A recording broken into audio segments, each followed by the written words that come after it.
Então, sejam todos bem-vindos. É uma alegria muito grande estarmos aqui para falar de um tema tão importante, o Setembro Amarelo, e escolhemos principalmente falando sobre o TEA. A gente fala muito sobre o Setembro Amarelo, sobre o suicídio, e esquecemos às vezes das pessoas, né, atípicas e damos muita ênfase nas pessoas típicas, mas precisamos falar tanto das pessoas típicas quanto das pessoas atípicas. E este evento, né, foi organizado pela Associação Dor com Amor, a Sandra, né, na presença da Sandra, e eu entrei aí, né, para ajudá-la. Então, estamos aqui. Eu estou no espaço ativamente, é um espaço aqui em Itambacuri, onde eu trabalho também com as crianças, adolescentes, adultos. Então, vamos dar início a esse nosso bate-papo, a troca de conversa, troca de informações e que sejam muito bem-vindos a todos. O nosso programa, ele está simplesmente maravilhoso, porque eu falei com Sandra que tinha que ter sido um workshop internacional. Temos aqui pessoas, né, convidados especiais e só de peso. Nós temos pessoas, né, a Isabel, que é dos Estados Unidos, né, da Flórida, né, Isabel? Depois você vai se apresentar. O Maurício também, que também na Flórida. Temos a doutora Fabiana, que está em Manaus, gente. Só povo chique. Vamos ter também a Ione, e aqui de Itambacuri. Ela é uma psicóloga que trabalha junto com a gente aqui. A Lorena, que é uma mãe atípica, né? E eu, para trazermos algumas informações. Então, nós vamos começar. Eu que não sei se a Lorena está aí, eu não estou vendo a Lorena. Eu acho. Lorena, Lorena tá aí. Cadê a Lorena, gente? Cheguei, Brasil. Isso, Tudo bem? Lorena. Não vai embora, não. Precisamos de você. A Lorena, ela é uma mãe atípica e ela vai trazer para gente um pouco, né, da sua vivência, um pouco do seu dia a dia, né, de como é ser uma mãe atípica. Lorena pode se apresentar, se for possível, né? Você já se apresenta, começa a falar, porque você talvez seja a mais importante aqui de nós que vamos falar, porque você tem a prática. É, foi o que eu ouvi do médico quando eu recebi meu laudo, na verdade, né? Primeiramente, boa noite a todos, né? Meu nome é Lorena, eu sou professora, eu sou mãe atípica, eu sou a mãe do Benjamin, de 6 anos. Eu fico até um pouco nervosa, confesso, em falar aqui, porque é como a Nerinha falou, né? Um workshop internacional, muitas pessoas, graças a Deus, muitas pessoas importantes abraçando a nossa causa. Falar sobre a minha vivência, sobre a minha realidade atípica, às vezes me emociona um pouco, porque por mais que eu tenha muitos conhecimentos, por mais que eu corra atrás de muitas coisas, os direitos ainda temos muitas dificuldades.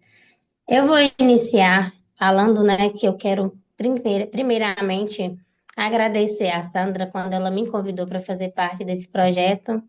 É um projeto muito importante para nós. Nós estamos tentando trazer mais esses pais, cuidar mais, né? E se Deus quiser, com um breve registro aí que está para acontecer, nós vamos conseguir cuidar mais dos pais atípicos, incluí-los mais, porque, ao meu ver, né? Eu vou começar a falar agora. Ao meu ver, para a sociedade, principalmente devido as informações que estão presentes. Esse é o Benjamin, vem cá, mamãe. Este é o Benjamin. Oi, É, Benjamin. fala, mamãe, fala tudo bem com o pessoal aqui. Vai lá. Não, deixa a mamãe terminar aqui que vai ser bem rápido, viu? Tá bom? Para a sociedade, nós pais atípicos, né, nós temos um certo peso, né? Acaba que quando a gente recebe um diagnóstico, ou até mesmo antes, quando nós temos apenas a suspeita, é um pouco, eu vou dizer que dolorido. É um luto. Ao receber o diagnóstico, você recebe um segundo luto. Quando você tem as suspeitas, é aquele primeiro luto, né? Quando você recebe o diagnóstico, nós temos um segundo luto, porque muitas vezes, eu não penso na questão da limitação da deficiência. Para ser sincera, a gente sabe que a deficiência, de uma forma geral, ela limita muito. Mas o que mais dói, eu acho que na questão do luto, é quando você tem que tirar o seu filho da bolha dele, daquele cuidado, daquele círculo lá que ele tem aquele cuidado para levar para a sociedade. E, querendo ou não, de certa forma, nós somos criados para o mundo. Então, assim, se observarmos o coração do pai, da mãe, de uma família que recebe o diagnóstico, quando a gente fala do luto, nós falamos dessa dor perante a sociedade. Nem tanto perante a familiar, naquela bolha familiar ali, onde todo mundo cuida, todo mundo compreende, mas quando nós estamos criando os nossos filhos para a sociedade, é de onde vem, né, as demandas mais doloridas, vamos dizer assim, que é onde acontecem muitas coisas que já não estão no nosso controle mais. Por isso que eu acho que o luto é a forma de falar, porque dói muito. Por mais que tenha uma boa aceitação quanto à questão da deficiência, que entende que se tratar, se cuidar, é a melhor forma, vai ter o resultado que a criança precisa daquela independência, ser um adulto independente, mas falar muitas vezes sobre esse diagnóstico é complicado. Com licença, gente, a mãe atípica sozinha em casa. Então, assim, eu falo muito quando as meninas me procuram para buscar um diagnóstico, para. O diagnóstico não, né? A orientação, eu primeiro peço para que elas, ao mesmo tempo que estejam buscando esse diagnóstico, porque é necessário o diagnóstico, pessoas precisam entender que se há uma suspeita, se há um uma necessidade ali, nem que não, talvez a criança não seja um autista, talvez a criança não tenha nenhuma deficiência, mas se há um atraso, tem que ter um acompanhamento até suprir aquela necessidade, as pessoas têm que entender isso, mas quando há um autismo, quando há uma outra deficiência, quando a gente busca esse diagnóstico e a gente entende a importância dele para o desenvolvimento, a segunda opção é a mãe, o pai, o familiar também procurar um suporte psicológico. Eu falo isso porque eu não procurei. Eu achei que só aceitar tranquilamente e ir atrás de um tratamento, atrás de um acompanhamento adequado para o meu filho era importante. Eu esqueci de cuidar de mim, né? E se falar de uma forma assim bem mais prática, eu paguei a conta por isso. Eu estou pagando a conta e por isso eu sempre falo, meninas, sempre quando vocês forem estar suspeitando, busque o diagnóstico, mas cuidem de vocês também. E por estarmos falando, né, do Setembro Amarelo e voltados principalmente para essa vida atípica, nós temos que entender que nós, mães atípicas, nós temos uma sobrecarga emocional. Não é só chegar e receber um diagnóstico. Esse diagnóstico, ele vem carregado de inúmeras coisas. Ele vem carregado de um peso, de uma responsabilidade. O seu filho, ele não vai se desenvolver, ou pode até se desenvolver, mas ele precisa desse acompanhamento. Se ele precisa do acompanhamento, a sua cabeça começa, eu falo por mim, a minha cabeça começou a ficar mais acelerada.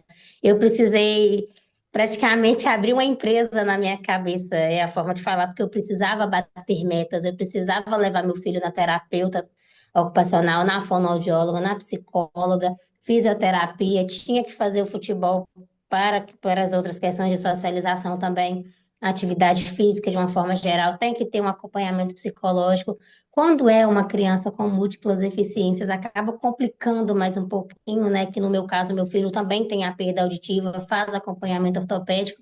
Então, assim, eu tive que montar uma empresa na minha cabeça para bater uma meta. Eu precisava suprir essas necessidades, mas como eu iria suprir essas necessidades se o sistema é falho? Se nós não temos suporte do próprio sistema, vamos dizer assim, nós não temos suporte de Secretaria de Saúde, nós não temos suporte das secretarias, vamos dizer assim. Então, quando a gente fala, quando a gente recebe o diagnóstico, que a gente corre atrás dos acompanhamentos e vê cada porta que é direito seu fechada, aí a sobrecarga emocional vai além. Quando eu quero só finalizar com um fato importante sobre a questão do cuidar de você. Porque nós, mães atípicas, nós temos, pesquisa e todos sabem disso, e é comprovado que nós temos um nível de estresse, um nível de carga, né? Se comparado a um soldado em combate, tá? Não é só ele ali ansioso, sabendo que ele vai chegar lá, não, é no ato do combate. E estatisticamente é comprovado também que mães atípicas, elas têm mais de 50% das mães atípicas, elas têm sintomas depressivos, ansioso, e normalmente reflete também no corpo, também eu falo reflete assim, a ansiedade, quando ela chega no nível tão crítico, ela começa a refletir, não falo de questões físicas, mas eu falo em questões de saúde mesmo. Se eu for falar da minha vivência, eu ir um pouco mais a fundo para falar sobre a minha intimidade, é um pouco dolorido. Eu não gosto de falar muito, porque eu gosto sempre de estar sorrindo, porque não adianta chorar, né? É secar as lágrimas e correr atrás. Mas 50% das mães atípicas, elas têm depressão, ansiedade, e é justamente pelo fato de eu, como mãe atípica, entender que nós não temos suporte, nós somos negligenciadas, e às vezes por nós mesmas, eu não falo por questões externas, eu falo por nós mesmas. Focamos tanto no tratamento dos nossos filhos e não cuidamos de nós. Pensamos que às vezes, se nós pensássemos assim, vamos cuidar de nós também. Eu sei que nosso filho precisa de cuidado, mas e se eu cair? Quem vai cuidar do meu filho? Né? É uma pergunta que eu gosto de colocar um pouco Eu gosto sempre de estar lembrando, e se eu cair, quem vai cuidar? Então eu preciso cuidar de mim. Hoje eu falo para as mães atípicas e eu falo assim de coração, busquem o tratamento. Se você sabe que seu filho tem uma deficiência, se a está pesada, terapia. Gente, terapia é vida. Eu falo de terapia é vida. Quando você lembra que seu filho ele está se desenvolvendo, você quer ter vida, você quer saúde para aproveitar esse desenvolvimento. Então, assim, cuidem de vocês. Eu acho que eu falei até Não, tá demais, né, certo, tá gente? certíssimo.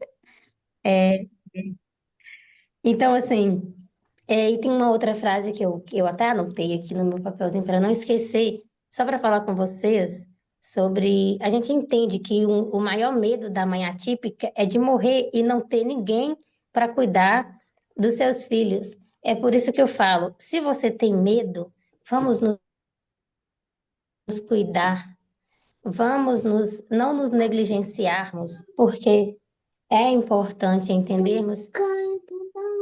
A mamãe está ocupada.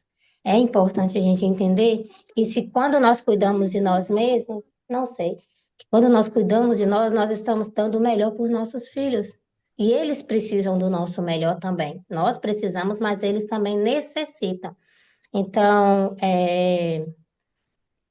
eu não tenho muito mais o que falar, vou deixar para os profissionais. Agradecer a todos que abraçam essa causa, gente. É muito importante. Nós somos uma parte da população que nós somos invisíveis, é o que eu ia falar, né? Nós somos uma parte que nós somos invisíveis, nós não temos uma educação inclusiva para a população de uma forma geral. Às vezes eu me pego uma pessoa da minha própria família que sabe das deficiências do meu filho, falando que não sabe o que que é autismo, o que que é um TDAH ou o que que é um TOD, vamos dizer assim. Então, assim, nós temos informações aí suficientes nas redes aí para que as pessoas elas se eduquem para ter aquela compreensão. Eu sempre prego assim, eu faço todo um tratamento do meu filho, faço todo um acompanhamento e educo ele para a sociedade, mas eu gostaria que a sociedade também fosse educada para receber o meu filho da forma que ele é e compreendê-lo e abraçá-lo. E é isso. Lorena, Muito obrigada. mas você falou frases muito importantes, principalmente do autocuidado. Com certeza, a família atípica precisa de autocuidado. E dentro dessa família, a mãe, entendeu? Muito mais. Porque ela precisa estar forte, ela precisa se recuperar, ela precisa ser ela, né? Pra E quando poder- eu falo, pode falar, Nerinha. Não, é só isso E mesmo. quando eu falo assim em autocuidado, é porque, como eu falei no início, eu paguei a conta por isso, porque eu foquei no meu filho e eu acabei esquecendo de mim. Eu confesso assim, pesado a gente falar, mas às vezes a gente fica tanto focado, eu tenho que fazer esse acompanhamento, ele tem a terapeuta, isso, e a gente esquece que se nós não estivermos em pé lá para estarmos com ele, quem é que vai estar? Quem é que estará? Posso fazer uma pergunta para ela? Pode, fica à Pode. vontade. Lorena, Lorena, Oi, estou boa aqui. tarde. Boa tarde, tudo bem? Compartilha com as outras mães e com a gente como profissional, o que que você está fazendo aí para se ajudar? O que que você criou de ferramentas aí para se proteger dessa própria situação? Eu falo assim, cientificamente, né? E espiritualmente eu sou uma pessoa de muita fé em Deus, né? Começa por aí. E vamos falar assim, nos meios em que Deus deixou pra gente, eu faço terapia, eu precisei chegar, eu falo quase no fundo do poço, porque quando a gente chega no fundo do poço aí já é demais, eu acredito que Deus não permite isso aos seus filhos, mas eu quase cheguei ao fundo do poço, psicologicamente falando. É, Só quem tem três CIDs, crise de pânico, crise de ansiedade e depressão no nível já bem avançado, entende a situação. Então, eu precisei entrar para terapia, fazer terapia. Eu tive que fazer um acompanhamento psiquiátrico também, ser medicada. É uma coisa que é um tabu ainda falar sobre medicação. E eu vou ser bem sincera em dizer que eu também tinha esse pensamento quanto às medicações, porém, para mim foi muito importante, foi um divisor de água, de águas, né? Foi onde eu consegui de verdade equilibrar emocionalmente e ter um foco maior. Isso me trouxe uma melhor qualidade de vida. Eu falo assim com sinceridade, a medicação me ajudou demais. Antes da medicação, Deus e após Deus a medicação e após as terapias. A terapia é muito importante, gente. Não dá para se negligenciar dessa forma. A mãe atípica, gente, é isso aí. Quando a gente tá Ok. sozinha em casa. Mais alguma pergunta, Ô, Maurício? Podemos seguir? Muito bem, parabéns. Esse é o caminho certo mesmo para as mães se protegerem e estarem preparadas para os desafios que todo dia você enfrenta, né? E acho que as outras mães, se puderem ouvir, e seguir o seu conselho, elas vão ter uma performance melhor, uma qualidade de vida melhor E a mãe não pode deixar o casamento também de maneira nenhuma desandar. Então, para isso, reserva um dia, mesmo que seja comer um pastel, mesmo que seja passear na praça, faz isso em dupla, sem as crianças, tenta criar mecanismo para proteger a criança e os pais também se fortalecerem emocionalmente. Eu posso falar uma coisa, Maurício? Às Pode, vezes, deve. às vezes essa questão desse tempo para o casal, eu falo que eu tenho uma rede de apoio um pouco curta, vamos dizer assim. Limitado, né? Então, assim, às vezes nem os pais não conseguem. Tenta aqui de novo que você vai conseguir. Às vezes os pais não conseguem. Amor, peraí. Deixa a mamãe terminar aqui que eu vou lá te dar atenção, combinado? Amor, o que que mamãe combinou com você? Deixa eu reiniciar que vai dar certo. Aí, o que eu falo? Eu perdi um pouco o foco, mas eu peço até desculpa, gente, porque como eu tô sozinha, então eu não consegui deixar ela com a minha mãe, porque é um horário que já não aceita muito ficar mais. Uma das rigidezes do autismo. Essa questão aí depende muito de rede de apoio. Eu nem falo mais das questões financeiras, mas rede de apoio. E é o que nós não temos muito, é rede de apoio. Mas é interessante a gente tentar, né? Logicamente, tentar fazer de uma forma mais tranquila possível, ter esses momentos. Por mais que não tenhamos uma rede de apoio. Eu tenho a minha mãe, que é minha principal rede de apoio, que é meu suporte. Depois de mim e do pai, Benjamin fica muito somente com ela, não aceita muitas outras pessoas. Então, assim, tem essa questão do aceitar. Nós estamos falando aí de uma vida atípica, né? Em que a criança tem uma rigidez até por aceitar ficar com outras pessoas também. Eu entendo que temos que ter esses momentos, mas temos que... Eu falo da importância... Lá embaixo tem. Eu falo da importância, mas, querendo ou não, temos que tirar esse momento. Agora, a gente sabe que é mais complicado. Sem É mais dúvida. complicado. E é só. Verdade, gente. Pessoal, agora a gente vai ouvir a doutora Isabel e ela vai nos trazer um tema muito interessante. É um tema como a nutrição e a naturopatia podem contribuir para a saúde mental. Isabel, eu gostaria que você se apresentasse. Eu acho que vai ficar melhor do que eu ler o seu currículo. Eu vou falar bem curtinho, porque ele é grande. Antes, eu queria dar uma palavrinha para a Lorena, que eu vejo você com uma grande potência de você mesma criar uma rede de apoio entre as mamães que você conheça, porque talvez existam outras mamães na tua comunidade, entre as pessoas da escola, das pessoas que você conhece, que não têm onde desabafar.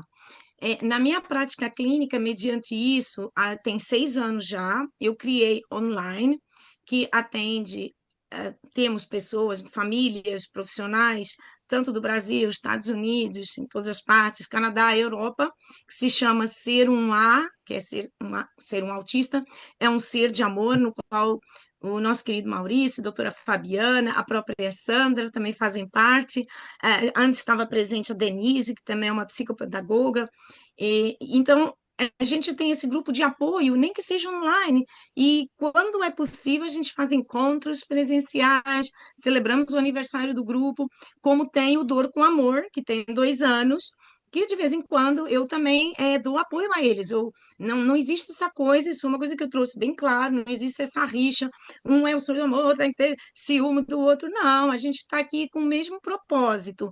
E eu vou lá, falo, eles são bem agradecidos, porque a maior parte é, dos componentes da Dor com Amor daqui da Flórida são do Ser um A, que o Ser um A existia primeiro. Então, quer dizer, é um intercâmbio e a gente está para ajudar. Às vezes você não tem onde desabafar. As pessoas não vão me entender, vão dizer assim, porque meu filho é mal criado, porque não entendem o que é o TEA. Então, isso é importante. E eu vejo você com uma grande potência para criar isso, ser líder. Então, pensa que isso também é uma maneira de te engrandecer como pessoa. E sim, a terapia é fantástica para qualquer profissional, porque a gente passa o dia inteiro clinicando, escutando tudo e tem que Maurício é meu terapeuta também. Então, Obrigada. é, é importante, eu quero que assim, você pense com carinho, que você, eu te vejo uma grande líder. E eu gosto sempre, ó, Muito bom, quem eu obrigada. sou? De nada. Eu sou nutricionista há 38 anos, é pouca coisa. Fazendo agora, estou defendendo minha tese, vou defender minha tese esse ano de naturopatia clínica, e é, mediante, né, essas questões de ver tudo isso todo dia, eu senti essa necessidade de criar algo mais. O trabalho no Estado, mas o trabalho no Estado, como nutricionista, é totalmente diferente do que a gente pode fazer individualmente, porque eu trabalho com nutrição integrativa. Veja quantos profissionais nós temos aqui, e esse é o bacana, não é só o nutricionista, não é só o psicólogo, não é só o psiquiatra, todos são importantes, o terapeuta, o fonoaudiólogo, o psicoterapeuta, o fisioterapeuta, todos são importantes. Então, se todos os profissionais começassem a ter essa visão integrativa, nossa, as coisas funcionavam demais.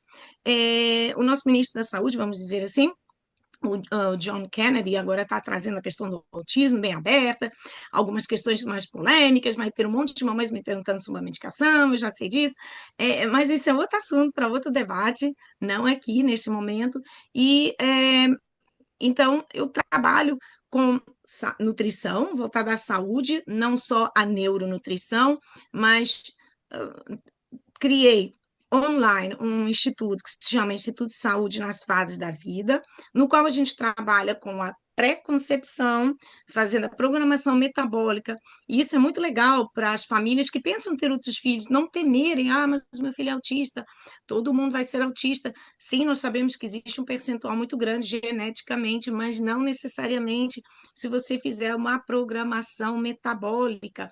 A gente trabalhar essa questão dos nosso DNA.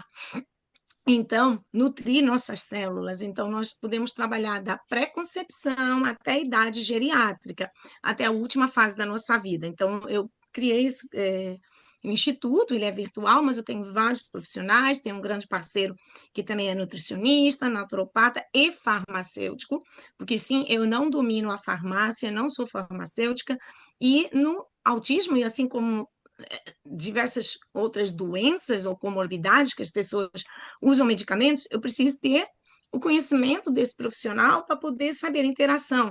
Alimento com medicamento, medicamento é nutriente. Então, é muito importante essa pluralidade do nosso atendimento, porque todos nós somos importantes. E eu gosto de começar, acho que já me apresentei um pouquinho, né?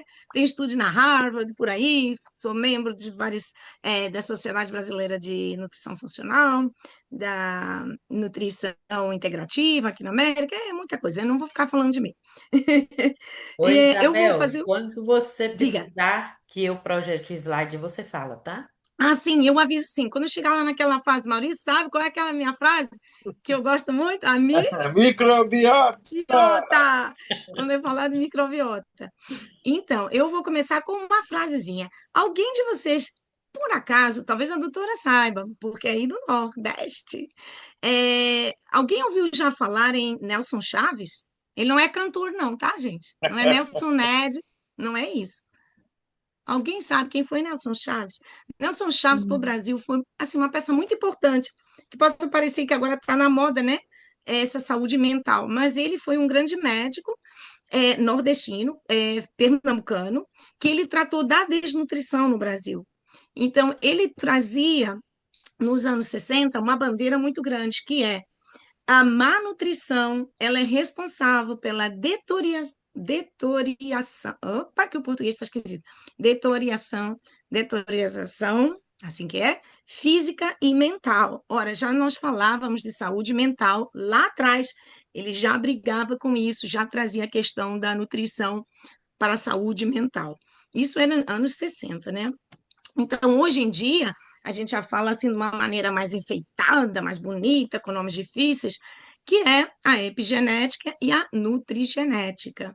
E o que é essa tal de epigenética? Eu quero só explanar que eu não vou só falar de TEA, tá? Como nós estamos no Setembro Amarelo, eu vou falar de saúde mental, na qual tratar do TEA faz parte também. Mas pensem, o indivíduo autista não é uma pessoa, não é um ser humano? Não tem família? Então, falar de saúde mental global engloba os membros da família, a própria pessoa que pode ter outras comorbidades, vir a desenvolver outras doenças também, né? Então, ele é generalizado. Então, voltando à epigenética, a epigenética é aquele fator ambiente, várias questões que podem modificar o nosso DNA. Nós somos formados de DNA e RNA, e olha que é bem intenso, bem, como eu vou dizer, uma coisa assim, uma engenharia muito complexa. E esses fatores epigenéticos, como meio ambiente, através de medicamentos, poluição, estilo de vida, um sono ruim, eles afetam e modificam o nosso DNA. Ao modificar o nosso DNA, a gente vai desenvolvendo comorbidades, outras doenças, entre elas doenças também ligadas à área neurológica, à área mental, tá? Por isso que é muito importante quando nós do Instituto, que tratamos de gestantes, de programação metabólica, nós vamos ver essa questão de nutrir bem uma gestante, o mais livre possível de agrotóxicos, pesticidas, alimentos frescos, uma boa suplementação individualizada, sim, porque nós somos online, mas a nossa sede física está em Pernambuco, na cidade de Copira, e lá nós temos uma farmácia de manipulação, na qual o que nós prescrevemos, nossos nutracêuticos, os nossos suplementos, vamos chamar assim, naturais, ou as nosso fármaco através de plantas também, né? São feitos na farmácia de manipulação que a gente pode indicar, ou qualquer outra que a pessoa tenha confiança e prefira, né? Então, são sempre manipulados, não são suplemento pré-natal, que é igual para todo mundo que vai ali na farmácia e é mais farinha que outra coisa. Não é por aí. Então, a gente trabalha evitando, né, e trabalhando desde a vida uterina, né, que ali o bebê já foi exposto a drogas, que pode ser exposto a drogas, a álcool, infecções, daí já vamos ter alterações na parte neural, uma neuroinflamação, e daí já vem se desenvolvendo questões, entre elas o autismo, assim como outras. Além disso, também, no caso das gestantes, né, ou pessoas mais sensíveis, como as crianças, também radiação eletromagnética, temos que ter esse cuidado. Hoje em dia nós estamos infestados de tanta radiação, pesticidas, componentes ambientais, a parte ambiental contaminada, como os metais pesados ou inorgânicos, né? Temos o cádmio, o mercúrio, que mais? Que mais aí? Deu um branco agora aqui. Cádmio, mercúrio, tem um monte que são todos metais tóxicos que nós temos dentro, não só dos alimentos, mas como produtos, até em brinquedos infantis, tá? Então, nós temos que ter esse cuidado, voltando aqui à questão da gestante, por causa de questões de metilação. Metilação é a quebra, né? Dentro de um ciclo da célula, ela não quebra, ela não processa, e aí ela acumula, torna-se tóxica, não faz a metilação, por exemplo, do ferro, de uma B12, de um folato, e aí nós temos as deficiências dessas vias. Então, todas essas deficiências bioimunológicas afetam a metilação, né, e vão trazer esse estresse oxidativo, inflamação, neuroinflamação. Olha como as coisas se desencadeiam. Mas a nutrição é assim tão poderosa, sim, nós provocamos essas neuroinflamações e daí nós temos esses comportamentos alternados, desregulamentos, né, a falta de cognitivo, tudo isso, né? Então, trabalhamos a parte, isso para qualquer pessoa, né, é importante, detoxificação, que às vezes a detoxificação, mesmo até no TEA, está comprometida, ora, se tem uma via comprometida no detox, na parte hepática, ele não vai eliminar as toxicidades, e daí, ele, ao invés de poder absorver os nutrientes que ele precisa, ele fica em carência. Ele fica em carência nutricional, as células ficam em carência, e daí eles têm mais neuroinflamação, tá? Então é importante isso. E acabam criando inflamações crônicas no longo da vida. Daí vamos à lá questão que eu mais gosto, que é parte da minha tese, a parte da microbiota, a microbiota intestinal. O que é isso? Temos o intestino, na parede do intestino vivem vários micro-organismos, eles estão ali, eles que são responsáveis pela nossa defesa, que fazem parte, vírus, bactérias, arqueias, entre outros, e eles vão, quando estão numa no nível desbalanceado, vamos desenvolver a disbiose. E quando eles estão em equilíbrio, vamos desenvolver uma eubiose. Aí pergunta: posso equilibrar a minha microbiota? Sim, há maneiras de equilibrar. É só com probióticos? Não, não é só com probióticos. Probióticos eu pensaria assim na última instante. Por quê? As pessoas pensam que é só botar probiótico e fica tudo legal. Pergunto eu. Se você está com o corpo todo escangalhado, que não está absorvendo, está igual uma peneira, que está ali tudo passando no tecido epitelial do intestino, está igual uma peneira. Eu vou botar probiótico, isso vai passar, não vai lugar nenhum, vai ser embora, vai sair no cocô, não vai atuar. Tem que estar a barreira tem que estar fechadinha, que é a tal da barreira encefálica, tá? Que vocês veem intestino, cérebro, aquele eixo. Então, quando está aberto, desbiose, passa tudo, neuroinflamação, temos uma comunicação, intestino, cérebro. Aliás, há vários eixos. O intestino se comunica, hoje em dia o intestino é o queridinho das palestras, das fofocas, né? O intestino é o que se comunica com todas as partes do corpo. Só não existe comunicação com o cabelo, mas ele se comunica com tudo. Ora, se o meu intestino se comunica com tudo, eu posso desenvolver tudo. Se ele estiver em desarmonia, né? Então é importante com a tireoide, com o sistema endócrino, imunológico. Olhem só quanta coisa, né? E com a parte neural. Daí vocês vão vendo, então o intestino é importante na parte de a gente fazer, incluir nos tratamentos, sim, é muito importante, muito importante. E tudo começa por onde, gente? Quando começa a nossa nutrição, né? Porque essa desbiose intestinal, ela leva a uma avitaminose, porque você não vai absorver e vai ficar desnutrido. E depois uma fermentação. Mas todas essas deficiências, elas começam aonde, ó? Onde começa a digestão? Na boca. Então, pela mastigação. Daí a importância do fonoaudiólogo também, né? Vocês veem que a equipe multidisciplinar é importante. Então, o fonoaudiólogo trabalhar, voltando à questão do TEA, né? Assim como uma pessoa com Parkinson, com Alzheimer, voltar a trabalhar a questão da mastigação. Nós estamos garantindo uma microbiota oral melhor, e se ela tiver melhor, ela não vai superproduzir micro-organismos em excesso, que eles vão lá para baixo, para o intestino, acarretando uma desbiose, seja por fungos, sifo, ou seja por bactérias, SIBO, né? Então, aí ficaria um horror. E esse baixo diversidade da microbiota, junto com o estilo de vida, mas todos esses fatores epigenéticos, poluição, baixa qualidade de sono, nos levam a doenças degenerativas, como Alzheimer, Parkinson, dentre elas o TEA, demência, suicídio, né, como de melancolia, depressão, levando a um suicídio através de uma microbiota errada também. Quer dizer, tudo é uma sequência, tá, gente? Tudo leva, é um processo, e nada nasce assim de hoje para amanhã, estou com a microbiota descangalhada. Não, é um processo ao longo da vida, que a gente tem que trabalhar. Então, é muito importante a gente, já sabendo que a microbiota afeta a parte neural, imunológica, endócrina, ou questões como diabetes, né? Problemas de tiroide, nós podemos vir a desenvolver. E o TEA tem? Tem, porque é uma pessoa, não é o TEA, é um indivíduo separado do ser humano? Claro que não.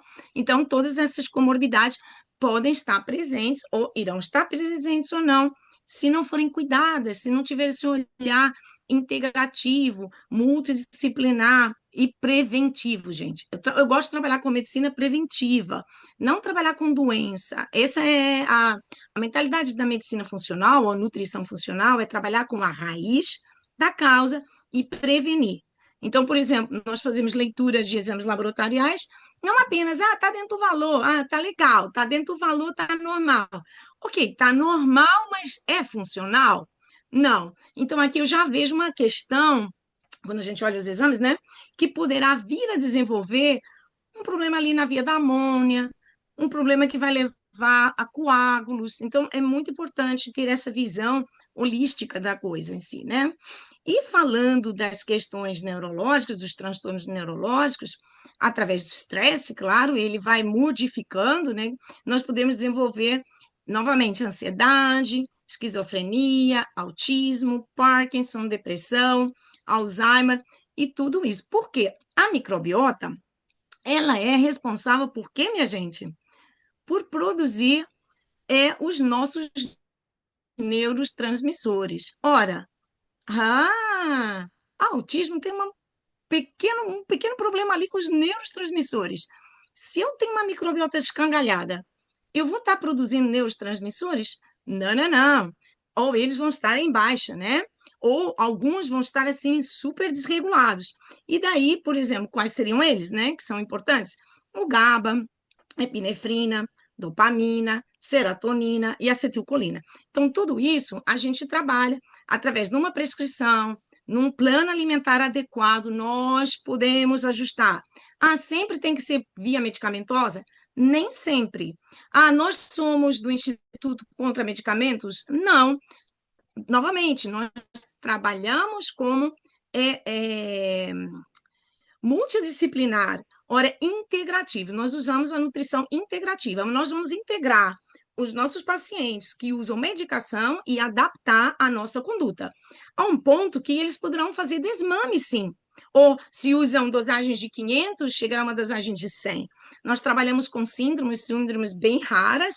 Essa é uma da minha especialidade no meu doutoramento, com uma síndrome particular, que é do cromossoma 7, que se chama William Biren, e a gente quer trabalhar esses desmames, de reduzir o tanto uso de certas medicações que posteriormente vão desenvolver outros problemas, deixar não acontecer outros problemas. Mas nós não somos médicos para dizer, não vai precisar usar mais desse e agora chega. Não é isso. Mas trabalhando junto com o médico, com o geneticista, que é muito importante poder ir fazendo esse desmame. Então, multipluralidade, a gente tem que ter essa cabeça aberta, não se sentir o dono da prescrição, né? O dono, o único que sabe tudo. Claro que não, a gente tem essa visão. O médico vai ajudar, ele medica, nós, junto com aquela prescrição, podemos combinar estratégias de poder ir reduzindo, fazendo um desmame dessa medicação. E conseguimos bastantes,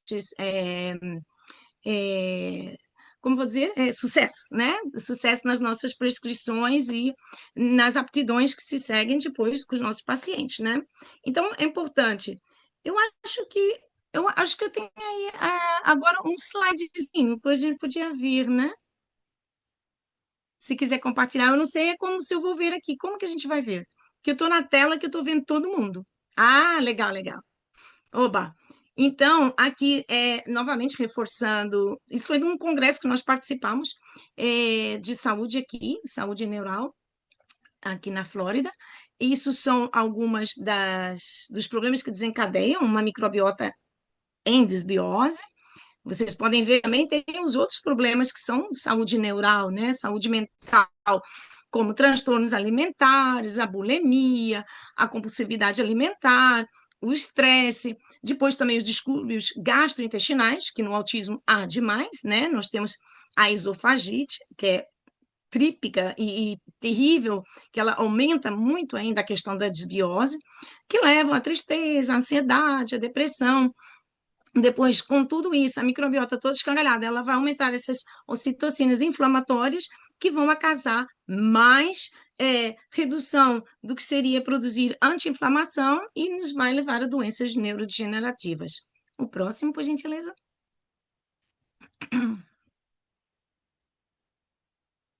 Próximo slide. Ok.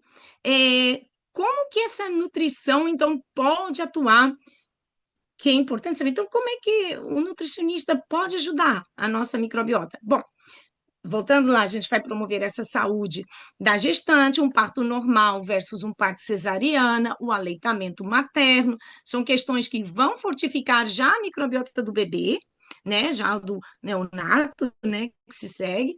Então, isso tudo são fatores também importantes.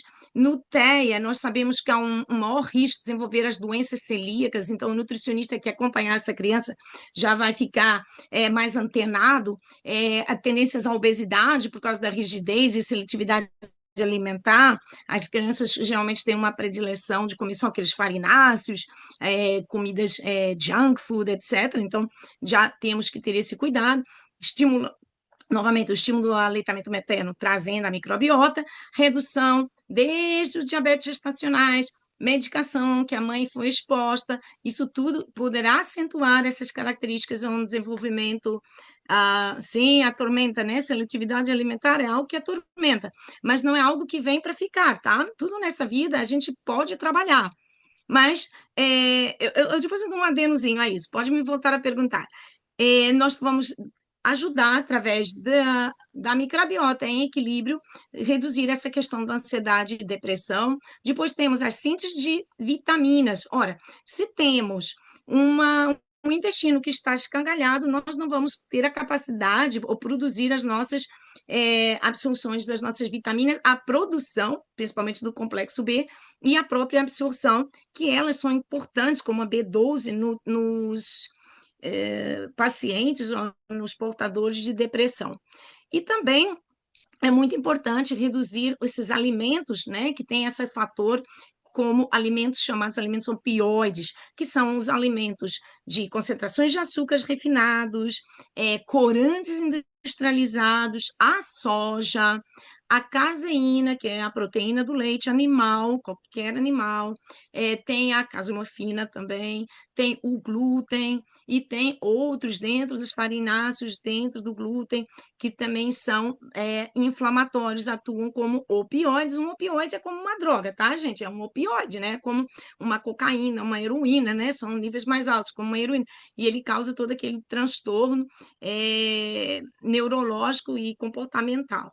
Por gentileza, o próximo.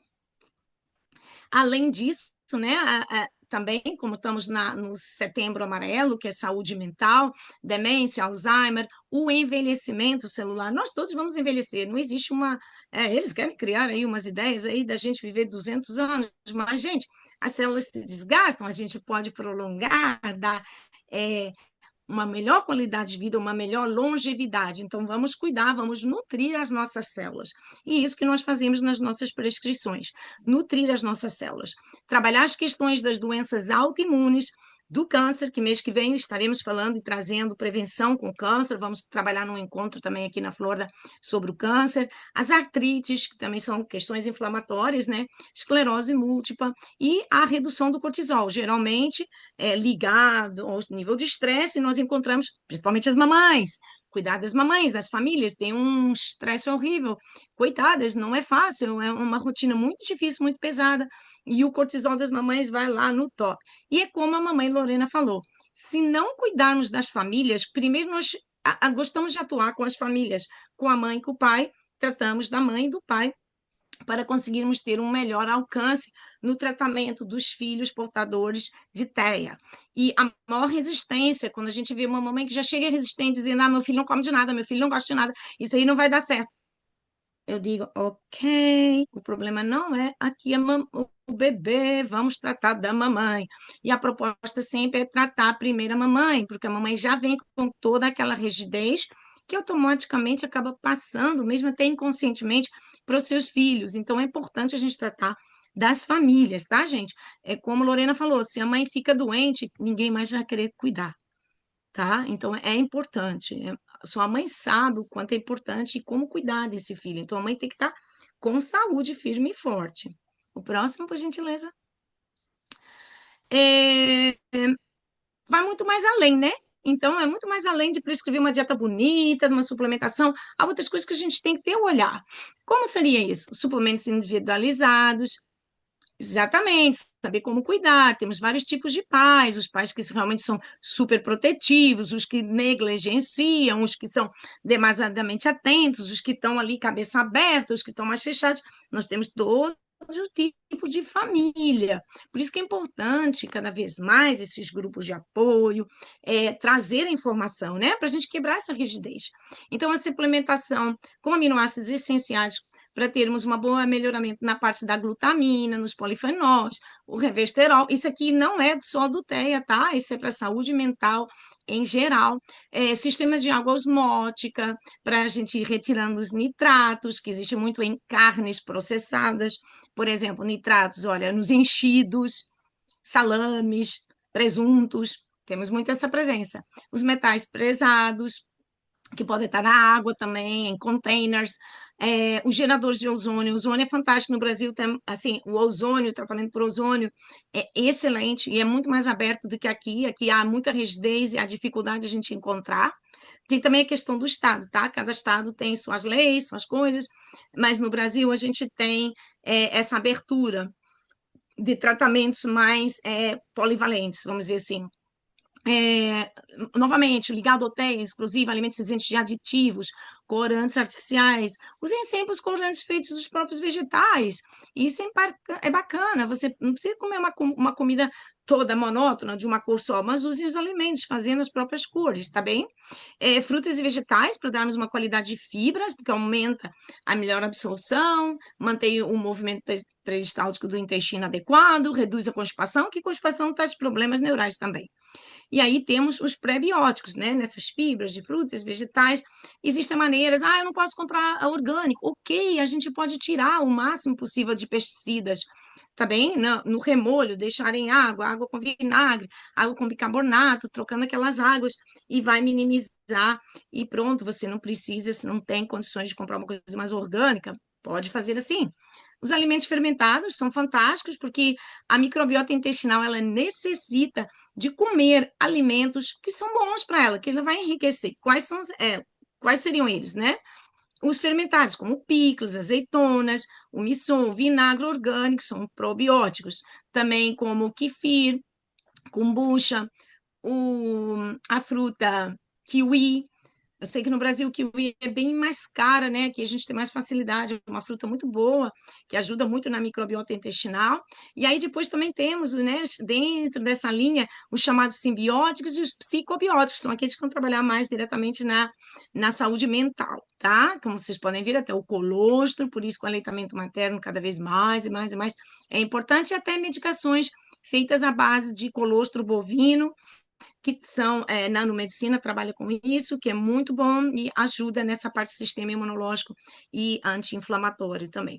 Depois, temos também os antibióticos naturais, como alho, cebola, gengibre, açafrão, canela, pimenta caiana, e só tem que ter cuidado se é um paciente que está usando uma doença celíaca ou alguma diarreia, alguma outra questão, as dietas food maps, tem certos alimentos dessa, mesmo sendo antibióticos naturais, que a gente tem que ter esse cuidado. Por isso que isso aqui não é receita de bolo, estamos falando generalizado, nutrição é individualizada, não tem aqueles alimentos que a gente sabe que traz os benefícios, mas sempre com uma questão individualizada.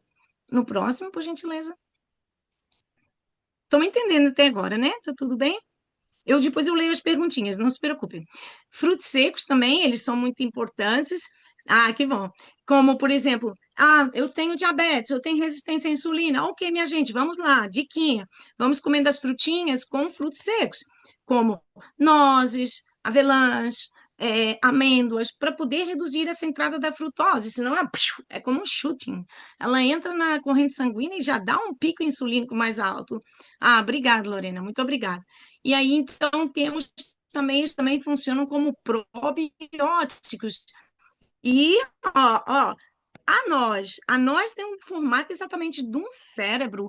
Então, porque ele ajuda muito no nível da serotonina.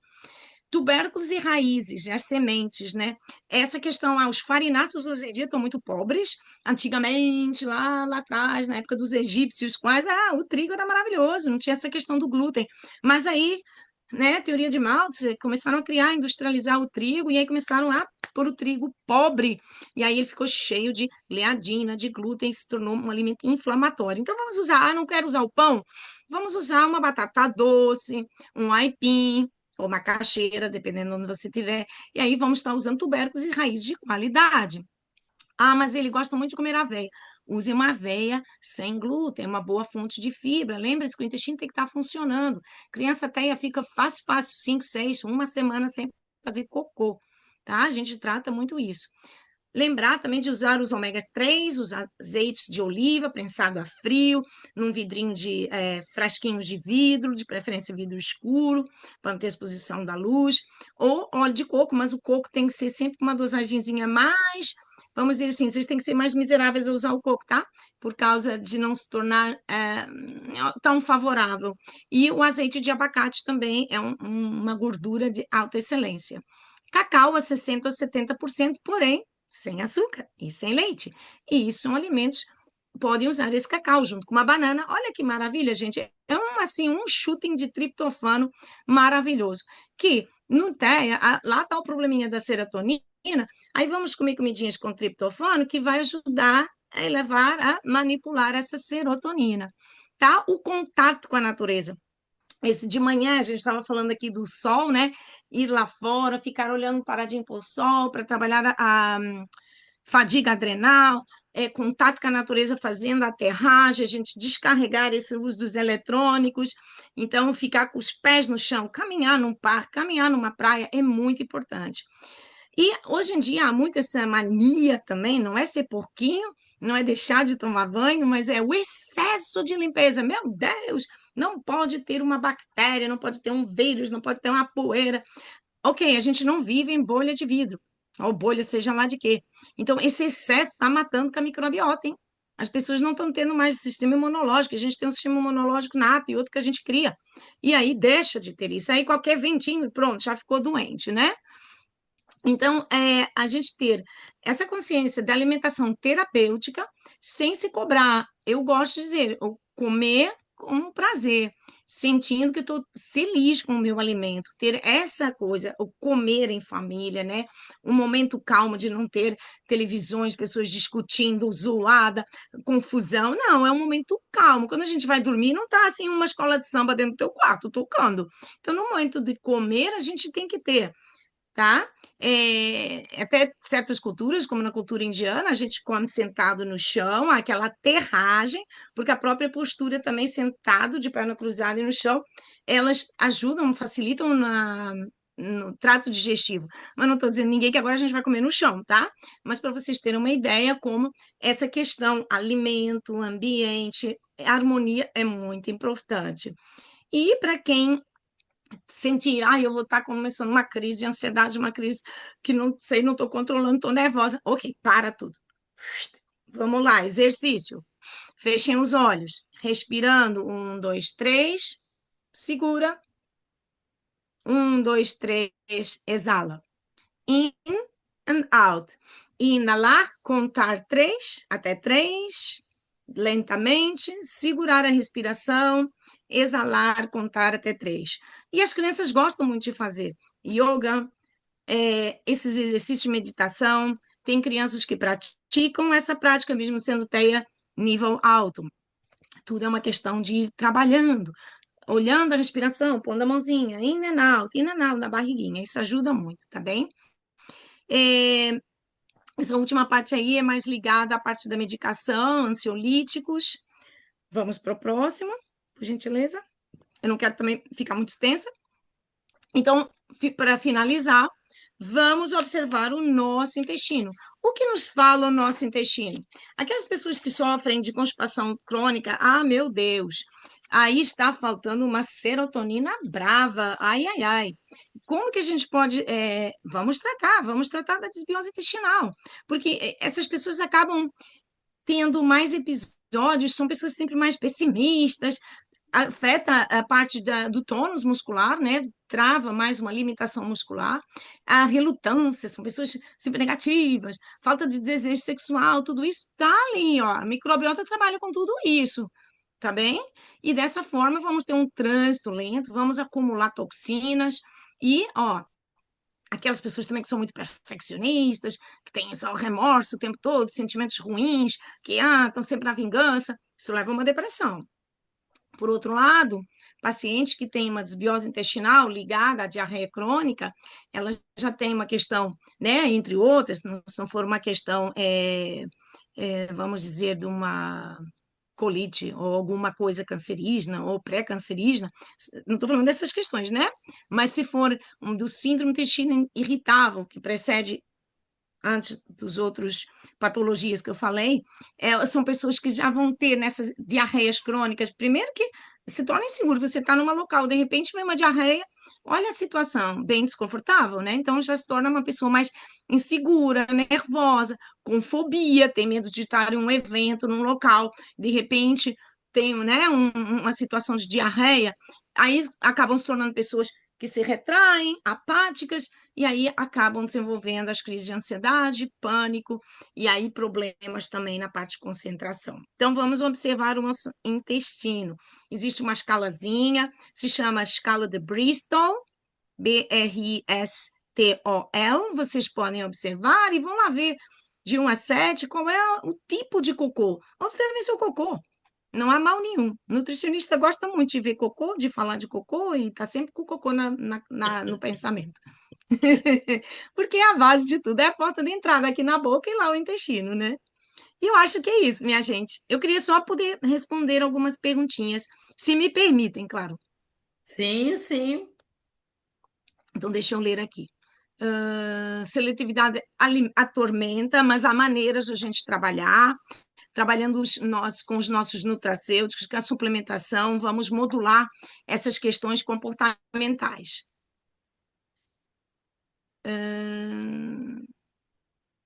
Ok, quando a criança só come alimentos que têm acesso. Sim, mas dentro das dificuldades, eu também trabalho com crianças de baixa renda. Então, a gente, dentro das populações de baixa renda, a gente há como fazer. Às vezes vocês têm os produtos e não conhecem. Não é tão difícil assim, tá bem? Ah, obrigada, vocês gostaram. Eu não estou vendo aqui outras, acho que eu respondi. Se tiver E mais alguém queira agora se eu pronunciar, tenho uma pergunta. pois não. Você, pelo que você explanou, nós temos uma tendência muito forte a uma alimentação ruim. Isso leva, então, a um aumento de doença mental. Doenças neurodegenerativas por conta de uma microbiota inflamada ou Então, em desbiose. cuidar do intestino é uma das saídas, né, benéficas e que, As principalmente, a grandes gente aqui saídas. no interior, né, igual aqui em Tambacuri, na cidade nossa, nós temos uma feirinha que tudo é orgânico. Ah, ótimo. Tá? Então, talvez a Aproveitem, gente gente. dê, né, dar o valor das coisas aqui da roça, né? Isso aí seria bem agradável. Isso, ótimo, como sugestão, né? Procurarem as feiras, final da feira ser mais barato. Existem também as plantas chamadas punks, que são aquelas que não são as comumente usadas, mas que são comestíveis, também são maravilhosas. Plantar, eu tenho um backyard, né? Um parte do jardim, não moro numa fazenda, mas eu tenho o que eu posso, eu planto ali, então eu tenho minhas ervas, né? Cilantro, oh, agora esqueci em português. Salsa, o orégano, aí outras que às vezes é difícil lembrar, eu estou aqui há 38 anos, não, 31 anos aqui, então essas palavras me faltam às vezes. Então tem ervas que eu uso na culinária que eu tiro do meu jardim. Ali são limpinhas. Olha, Vocês gente, podem plantar e tragam as crianças para brincar nessa terra. Exercício, isso ajuda a microbiota, tá? A contato com a terra. Criem vasinhos, vão fazer plantações, a criança vai plantar ervinhas todo dia, vão ver a plantinha crescer. Não sei o que lá, nem que vocês ponham uma salsinha já grande, só para a criança estimular, achar aquilo bonitinho e querer mexer. Isso é legal, gente. Ajuda na microbiota, fortalece. As crianças deixaram de brincar na rua, começam a brincar com eletrônico, isso tudo desregular mais. Não ok. precisa fazer um exame genético, que é caro, de microbiota, mas trabalhar a terra ajuda. Essas questões da aterragem, tudo, tá bem, gente? E eu Ok. acho que é isso. Agora vou deixar os demais queridos profissionais. Então Agradeço por agora tudo, pela vossa atenção. a gente vai ter o privilégio de escutar Ione. Ione, ela é uma psicóloga. Ione, eu vou deixar você se apresentar, tá? Você pode abrir sua câmera.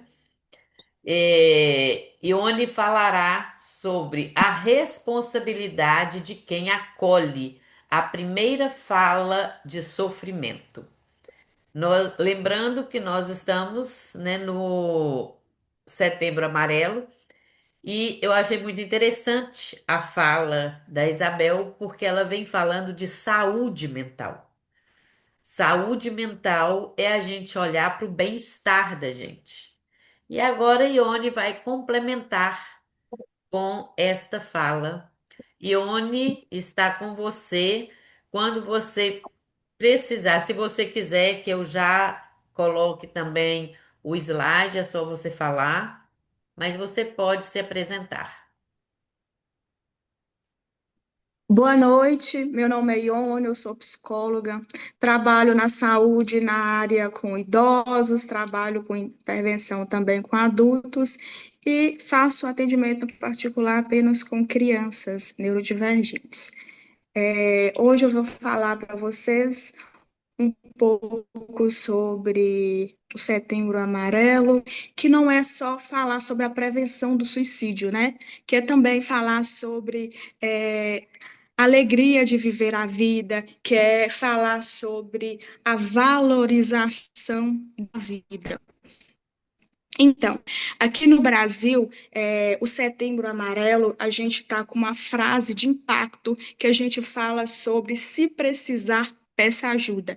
Então, o Setembro Amarelo esse ano vem com a frase de impacto, onde fala que se você precisar, peça ajuda. Quebrar esse tabu da vergonha da ajuda. E eu queria começar, então, primeiramente aí, assim, falando sobre o quanto eu achei bonito e importante falar sobre esse tema, que a Sandra trouxesse esse tema para que a gente falasse sobre eles.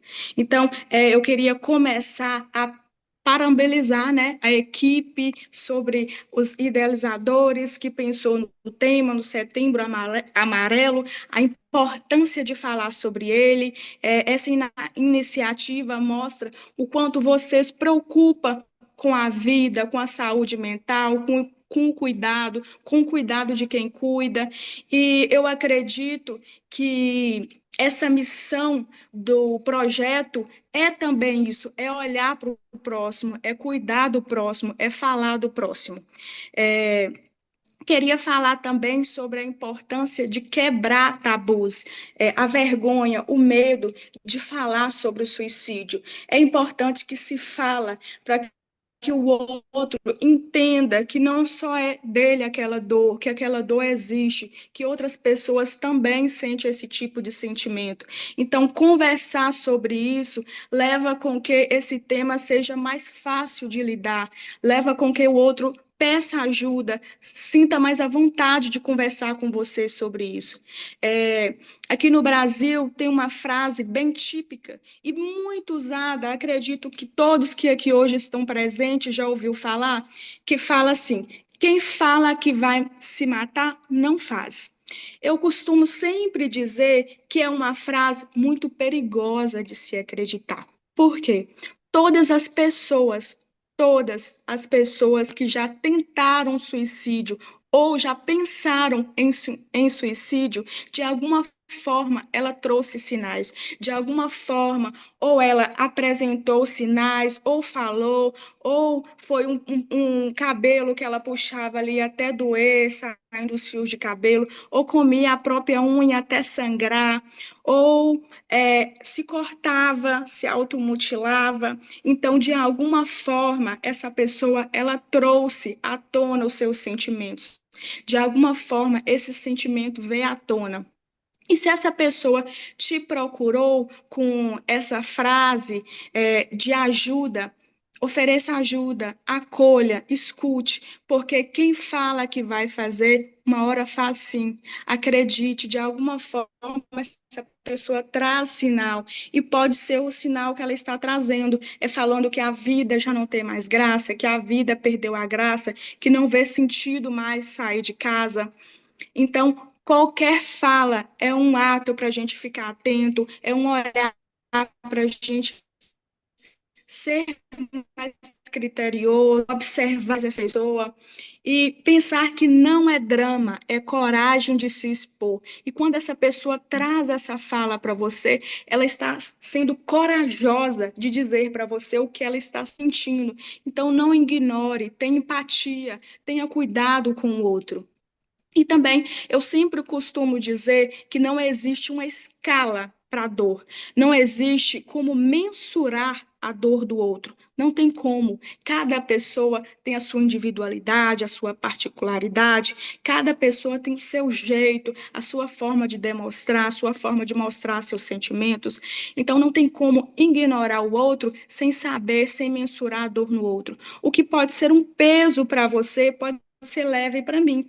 Mas se dói muito em você, eu posso ajudar, eu posso ouvir, eu posso estar disposta a ficar mais um tempo, perder 5 minutos do meu dia para poder te ouvir, atrasar, nem que seja para entrar no carro, mas ouvir, dizer, olha, eu não sei como te ajudar, porque eu não sou um profissional da área, mas eu posso ligar para uma amiga, eu posso levar você até um posto de saúde, vou te aguardar na recepção, mostrar esse ato de empatia, porque talvez o que a pessoa precisa é apenas do seu cuidado. E também eu gosto muito de falar também que não se trata de medir quem sofre mais, mas se trata de respeitar a dor do outro. Então, comparações nunca é legal dizer para o outro, ai, mas existe X pessoa que está passando por um momento muito mais difícil do que você e não encara a vida como você. Isso não é ajuda, isso é comparação. E comparação, ela não te ajuda, ela afunda mais o outro. Então, saber que palavra que você vai ajudar, saber a forma que você vai acolher, porque talvez a forma que você está acolhendo está ainda causando mais sofrimento, entende? Então, saber o que falar, como ajudar, qual palavra naquele momento, como acessar essa pessoa, essa dor com cuidado, saber que você está lidando ali com um ser humano. Gostaria também de falar um pouquinho assim sobre o que a Lorena trouxe aí, que é sobre as mães atípicas, que realmente assim tenham um cuidado mais criterioso, porque são mães que carregam vários, vou dizer assim, vários peso no dia a dia, de lidar com o serviço de casa, de lidar com o serviço fora, de lidar com levar o filho na escola, de lidar com, de ter que cuidar de tudo, de ter que trazer ainda o alimento para a mesa, de ter que cuidar do filho, de ter vários cuidados e às vezes isso fica mais cansativo. Então, assim, é, é, é um cansaço físico, é um cansaço emocional, uma sobrecarga. Então, ter também um cuidado, também é um sofrimento também, como a Lorena disse, ter que procurar ajuda o tempo todo, porque talvez não tenha recurso financeiro, e precisa ficar solicitando todo aquele recurso, e às vezes está difícil, o que gera ainda mais uma sobrecarga. E é fundamental entender que isso não é fraqueza, mas sim o resultado de uma sociedade que ainda não oferece um suporte adequado. E a falta de rede de apoio é a ausência de política públicas pode ainda complementar ainda mais esse sofrimento, ainda mais essa exaustão. Eu também queria ler para vocês um poema de um ator que fala assim, ó, o nome dele é Teles o Anderson, Teles o Anderson. Um dia após o meu suicídio. Eu encontrei esse poema há alguns dias atrás e achei ele muito lindo. Eu queria ler ele aqui para vocês, só de reflexão mesmo. Ele fala assim: um dia após o meu suicídio, eu apaixonei-me pelo meu marido, ao vê-lo chorando no chão do quarto, abraçando a minha camisa suja de sangue, com as minhas fotos espalhadas à sua volta. Eu vi o tanto de amor nos olhos dele. Um dia após o meu suicídio, eu senti o quanto os meus pais me amavam, mas muitas vezes eles eram durões. No meio de tanta tristeza, eles falavam com os olhos cheios de lágrimas, o quanto sentia orgulho de mim e o quanto eu era sensível com o próximo. Um dia após o meu suicídio, eu vi que o Zé Bob, o meu cachorro, era mais incrível do que eu poderia imaginar.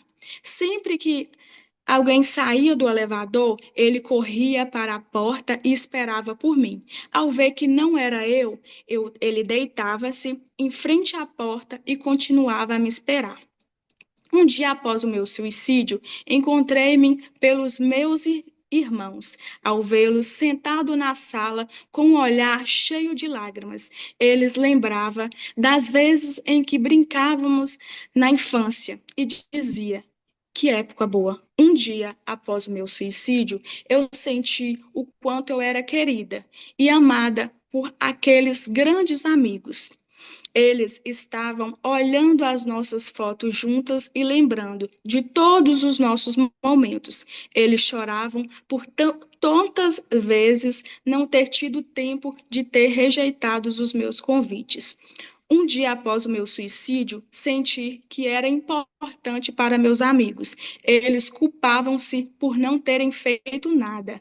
Já de noite, fui até o meu corpo e me incomodou-me. Olhei para mim e disse: tantos sonhos que tinha, tantos amores, tanta gente para conhecer, tinha pessoas que me amavam e mesmo assim mandaste tudo para o alto. Isso foi um sonho. Você ainda está aqui e pode mudar a tua vida para sempre. A vida não é tão má como às vezes parece. Existem pessoas que te amam, que te querem por perto. Dá mais uma chance para a vida. As pessoas que estão ao teu lado existe cura para a dor. Já supera tantas coisas, tanta dor. Você não está sozinho. Procura um profissional que possa te ajudar. E então, gente, é um poema que, na verdade, a primeira vez que eu escutei, eu comecei a chorar, porque eu achei tão lindo, eu me identifiquei tão nele, porque, na verdade, na maioria das vezes, é o que acontece. Quando você perde aqui, você nota o quanto a pessoa era importante, o quanto você poderia ter ajudado, o quanto você poderia ter cooperado para que aquilo não chegasse a acontecer. E é um poema para reflexão mesmo. E no final fala do disque que a gente pode ligar, que é o SOS Voz Amiga, que funciona 24 horas, que se você precisar pode ligar durante a noite, durante o dia. E é isso que eu tenho para falar para vocês hoje. Ione, maravilhoso. Esse poema, ele toca na alma de cada pessoa. E eu até escrevi aqui um pouquinho. Eu acho que a gente não deve reprimir as nossas emoções no sentido que às vezes a gente deixa de dizer eu te amo, você é importante para mim. Até me emociona isso. Nossa, você é demais. Nossa, você está bem hoje. Isso passou nessa semana no atendimento odontológico, o dentista, assim, do nada a gente disse, nossa, você é uma pessoa incrível. Ele é brasileiro. Você é tão gentil, tão... E ele se voltou para minha mãe e disse, você não sabe o quanto foi importante ouvir hoje isso. Então a gente não sabe, por mais que a pessoa seja calma, equilibrada, está sempre tão disposta, mas né, por alguma razão, naquele momento, a gente ter dito o quanto ele era bacana, o quanto ele acolhia, nos acolhia como profissionais com carinho, foi uma coisa que ele disse que foi muito, a coisa melhor que aconteceu naquele dia. Olha que bacana. né? Então, Sim. às vezes uma Uma palavra, fala, um gesto de empatia pode significar tanto que às vezes a gente não sabe o o peso que isso poder, carrega. o Às poder. vezes, um bom dia bem dado pode alegrar tanto a vida do outro. Isso E mesmo. é isso. Um bom dia bem dado, um sorriso alegra a vida de qualquer um. Muito obrigada, Ione, pelas suas palavras. Vamos ouvir agora o Maurício. Ele trará o tema Adolescência, o cérebro e os pensamentos suicidas. Maurício, te apresente, por favor.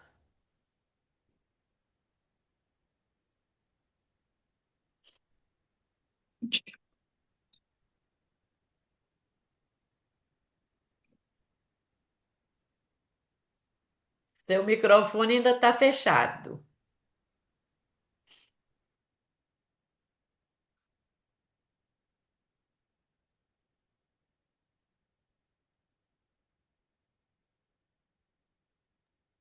Meu amigo está travado, fechou o microfone. Entrou? Entrou, né? Isso, beleza. Ah, eu estava mexendo no lugar errado. Tudo bom, pessoal? Obrigado aí. Um prazer ouvir vocês. Ione, maravilhoso o seu poema. Uma verdade, assim, poderosa, né? Abra suas emoções, fale do que você está sentindo, né? Eu sou um especialista em psicologia positiva, eu sou um especialista em neurofeedback, é um equipamento computadorizado que a gente consegue ver o cérebro em tempo real hoje, ajusta os gatilhos emocionais e consegue ajustar as ondas dentro do cérebro também para trabalhar com ondas de alta performance. É indicado por uma série de coisas, ansiedade, insônia, dor de cabeça, déficit de atenção, hiperatividade. É recomendado pela Associação Americana de Pediatria como o melhor tratamento para esses segmentos, né? Mas, na verdade, eu sou simplesmente um apaixonado por ser humano, por pessoas. Eu me envolvo com o meu cliente, na verdade, como uma ferramenta para que ele possa desenvolver toda a sua performance, desenvolver todas as suas habilidades, todos os seus recursos, e eu me comprometo com ele a criar todas as possibilidades para que ele consiga enfrentar os seus desafios preparado da melhor maneira possível, tá?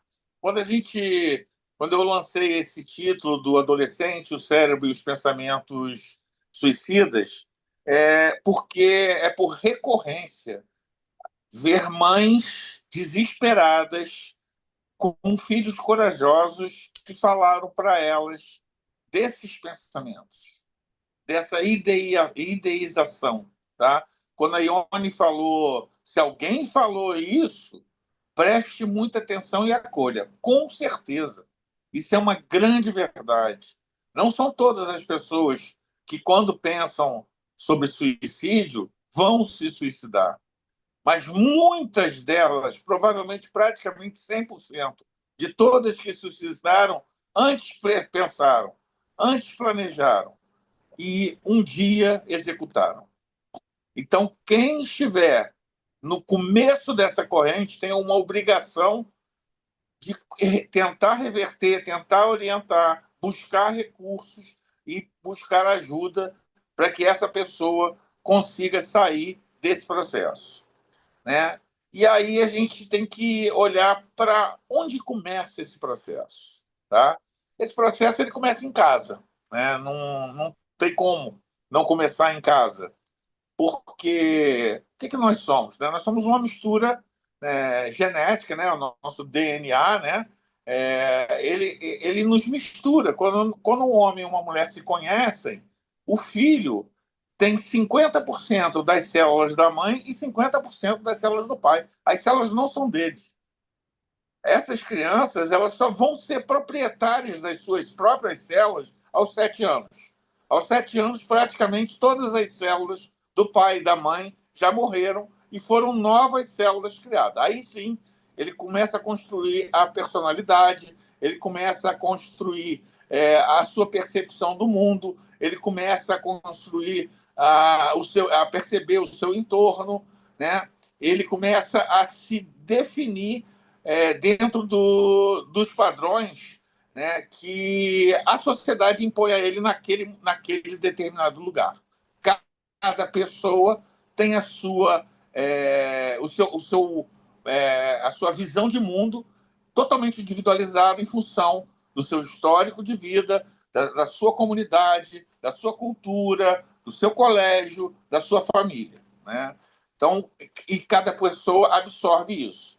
E aí a gente começa a colocar as nossas máscaras, né? Nós começamos a nos proteger do mundo com as máscaras que o próprio mundo nos alimenta e nos incentiva a usar. Então, nós começamos a colocar essas máscaras para nos proteger e para nos sentir pertencentes a essa história que é nossa. E existem duas vozezinhas na nossa cabeça, né? Isso quem disse não fui eu, foi Daniel Kahneman. Daniel Kahneman é um psicólogo australiano, ganhador do Prêmio Nobel de Economia. Nossa, um psicólogo ganhou o Prêmio Nobel de Economia com o desenvolvimento dessa teoria do Self 1 e do Self 2, aquela história do anjinho e o diabinho, né? Só que nenhum nem o outro é o anjinho nem é o diabinho. O Self 1 é tudo aquilo que a cultura, o entorno, o nosso emaranhado de relações nos traz e nos leva como um conceito arrebanhado por todo esse conjunto de informações que a gente recebe do ambiente. E o Self 2 são os nossos dons, as nossas habilidades naturais, aquilo que a gente faz com 3, 4, 5, 6 anos e a gente é especial naquilo. A gente tem uma facilidade naquilo.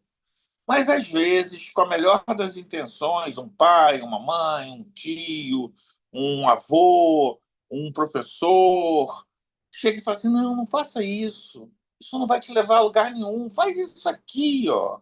Porque é a visão de mundo dele tentando nos proteger. E a gente vai calando o nosso Self 2 e permitindo o domínio do nosso pensamento pelo Self 1. E isso vai gerando para a gente uma pseudoproteção, onde cada pessoa deixa, às vezes, de buscar o seu melhor, aquilo que você se diferencia, para fazer aquilo que a sociedade espera que a gente faça.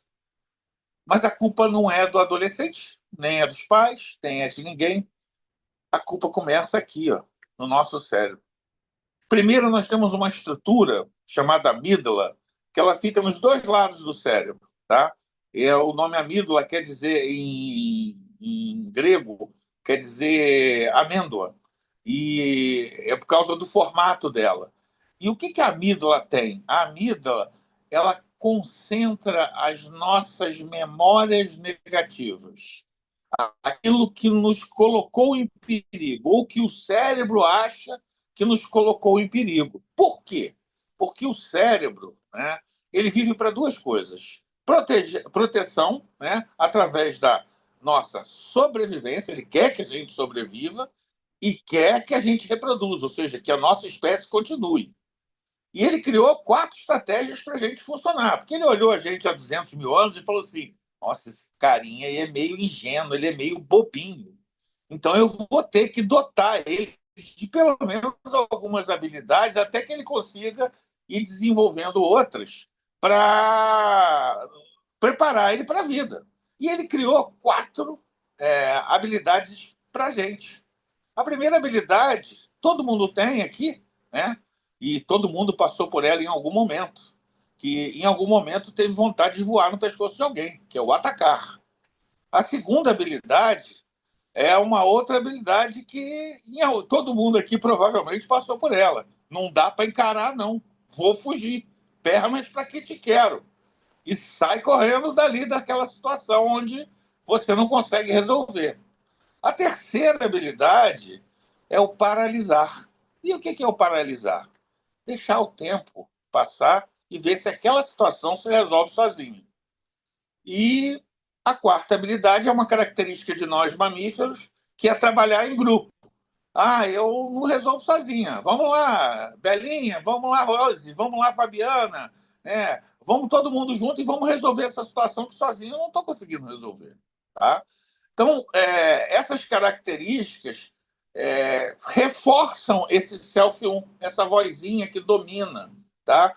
O self-1 ele domina o nosso pensamento com a intenção de nos proteger.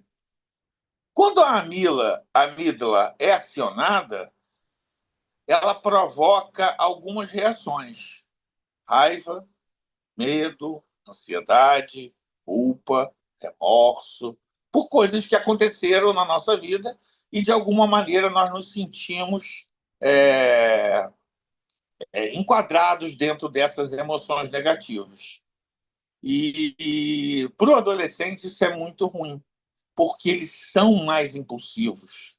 Porque a amígdala ela se prepara rapidamente. Rapidamente ela está preparada dentro do cérebro para impulsionar a gente para esses quatro modelos: atacar, fugir, paralisar e trabalhar em bando. Né? E quando ela faz isso, o nome disso é o sequestro da amígdala. Uma situação acontece, a gente percebe com os nossos olhos, com os nossos ouvidos, né? A gente viu uma situação perigosa e ela rapidamente ela rouba esse pensamento e nos coloca nesses quatro modelos. Ela não deixa o nosso córtex pré-frontal planejar uma ação estruturada para que a gente consiga ter uma resposta melhor para essas situações. A impulsividade dos adolescentes vem em relação a isso. O córtex pré-frontal, que é responsável pela tomada de decisão, controle das emoções, visão de futuro, planejamento estratégico das nossas ações, ele só vai amadurecer lá pelos 20 anos, 22, 24. Então, o que a gente vê hoje é um adolescente que não vai de 10 a 19, vai de 10 a 20 varada.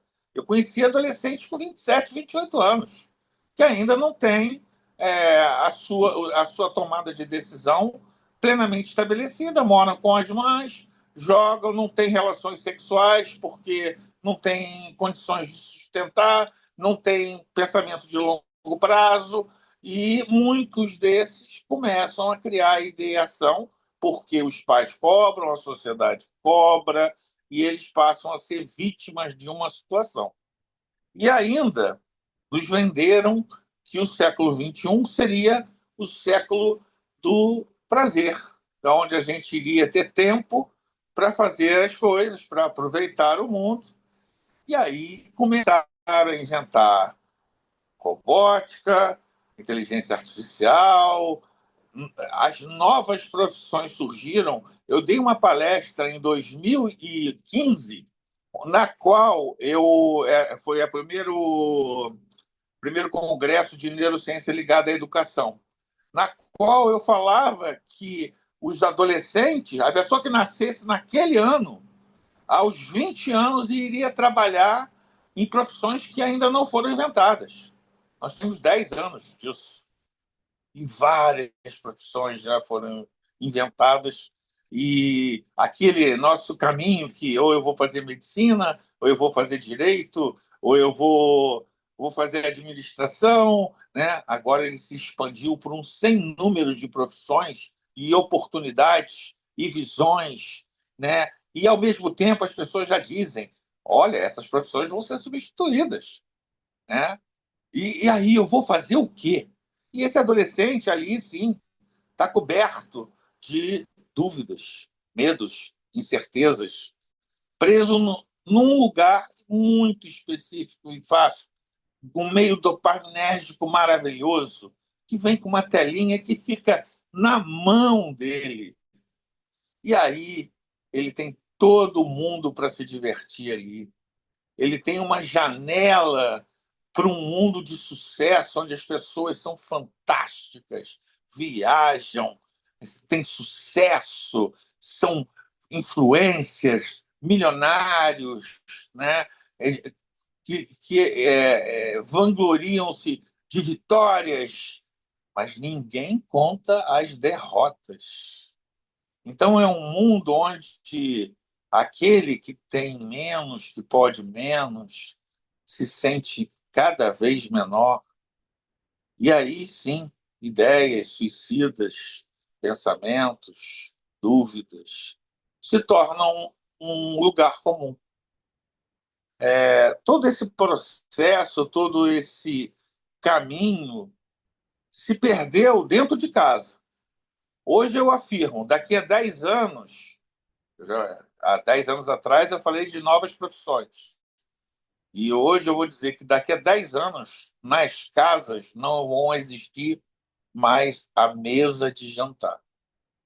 Aquela mesa de domingo, onde a família se reunia, cada vez mais vai ser substituída por um air fryer, um micro-ondas.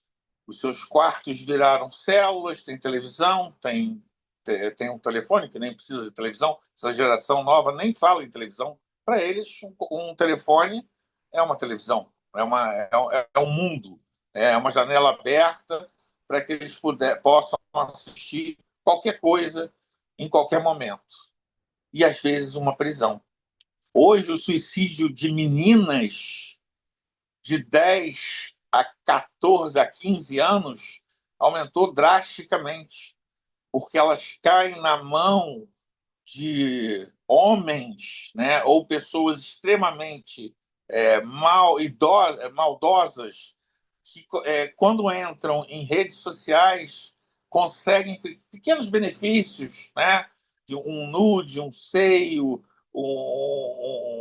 uma foto comprometedora, e dessa foto vira uma máquina de tortura, onde a Ione nos falou que e acaba se transformando em cabelos que são engolidos, em cortes na pele e arranhões guardados no fundo, dentro do cérebro de cada uma delas, impotentes, sozinhas, fracas, com medo de pedir um apoio e a cada vez mais envolvidas. O bullying, né? Dentro das escolas, aqui nos Estados Unidos é uma coisa fortíssima, né? Existe uma, uma competição entre negros, latinos e brancos fortíssima, né? Essa história de roubar o dinheiro para o cara ter que pagar pedágio na cantina é a verdade verdadeira dentro das escolas americanas, né? E são lindas as escolas. Eu sou do Rotary aqui e a gente participa de um evento que na segunda série a gente dá um primeiro livro para as crianças, dá um dicionário, né? Um dicionário em inglês, lógico, né? Aqui. E a gente faz essa distribuição presencial dentro das escolas e a professora distribui para cada uma das salas de aula. E normalmente é o primeiro livro que cada um deles recebe, né? E eles gostam muito disso. E você vê a estrutura das escolas aqui, são fantásticas. Elas têm, dentro da sala de aula, ela tem cozinha, ela tem banheiro, ela tem telão, computador para cada criança, né? Então, existe toda uma superestrutura, nós estamos falando de segunda série, né? Então, aqui as escolas são sensacionais. Mas o ambiente a partir do, da sexta série, né, que é o middle school, né, do middle school, começa a tortura psicológica, o uso da força, né? Eu tive uma cliente, ela não era nem daqui, na verdade ela foi recomendada, ela tinha que ser vigiada 24 horas pela mãe, ou por algum parente, e ela se envolveu num tráfico de drogas dentro do colégio.